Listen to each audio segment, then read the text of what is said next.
ಮೊದಲೆಲ್ಲ ಏನಾದರೂ ಬೇಕು ಅಂದರೆ ಹಸ್ಬೆಂಡ್ ಹತ್ರ ದುಡ್ಡು ಕೇಳಬೇಕಿತ್ತು. ಕುಬೇರ ಯಂತ್ರ ಬರೆದು ಪೂಜೆ ಮಾಡೋಕ್ಕೆ ಶುರು ಮಾಡಿದ ಮೇಲೆ ನಾನು ಕೂಡ ದುಡಿಯೋಕ್ಕೆ ಶುರು ಮಾಡಿ ಈಗ ತಿಂಗಳು 10,000ವರೆಗೂ ಕೂಡ ಸಂಪಾದನೆನ ಮಾಡ್ತಾಯಿದ್ದೀನಿ. ಆದರೆ ಮನೆ ಮೇಲೆ ಬರೆದಿರೋದು ಹೂ ಇಡಬೇಕಾದ್ರೆ ಒಣಗಿರೋ ಹೂವನ್ನು ಕ್ಲೀನ್ ಮಾಡಬೇಕಾದ್ರೆ ಅಳಿಸಿ ಹೋಗ್ತಿತ್ತು. ಹಾಗೆ ಮನೆ ತುಂಬ ದೊಡ್ಡದು ಇರೋದ್ರಿಂದ ಜಾಗ ಕೂಡ ಜಾಸ್ತಿ ಬೇಕಾಗಿತ್ತು. ದೇವರ ಫೋಟೋ ಹತ್ರ ಇಡೋಕ್ಕಾಗದೆ ನಾನು ಕೆಳಗಡೆ ಇಟ್ಟು ಪೂಜೆ ಮಾಡ್ತಿದ್ದೆ.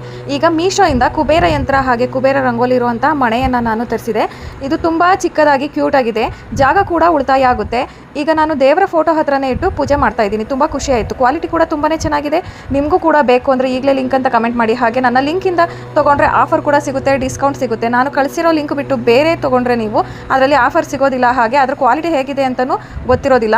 ಅದಕ್ಕೋಸ್ಕರ ನೀವು ಲಿಂಕ್ ಅಂತ ಕಮೆಂಟ್ ಮಾಡಿ, ಬಂದಿರುತ್ತಲ್ಲ ಲಿಂಕು, ಆ ಲಿಂಕ್ನ ಮೂಲಕನೇ ನೀವು ತೊಗೊಂಡ್ರೆ ನಿಮಗೆ ನಾನು ತೊಗೊಂಡಿರುವಂತಹ ಪ್ರಾಡಕ್ಟೇ ನಿಮಗೆ ಸಿಗುತ್ತೆ, ಹಾಗೆ ಆಫರ್ ಕೂಡ ಸಿಗುತ್ತೆ. ಹಾಗಿದ್ರೆ ಮತ್ತೆ ಯಾಕೆ ತಡ ಮಾಡ್ತೀರಾ? ಬೇಗ ಲಿಂಕ್ ಅಂತ ಕಮೆಂಟ್ ಮಾಡಿ, ಆ ಲಿಂಕ್ನ ಕ್ಲಿಕ್ ಮಾಡಿ ನೀವು ಕುಬೇರ ಯಂತ್ರನ ತೊಗೊಂಡು ನಿಮ್ಮ ಮನೆಯಲ್ಲಿ ಧನಧಾನ್ಯ ಸಮೃದ್ಧಿಯನ್ನು ಮಾಡ್ಕೊಳ್ಳಿ.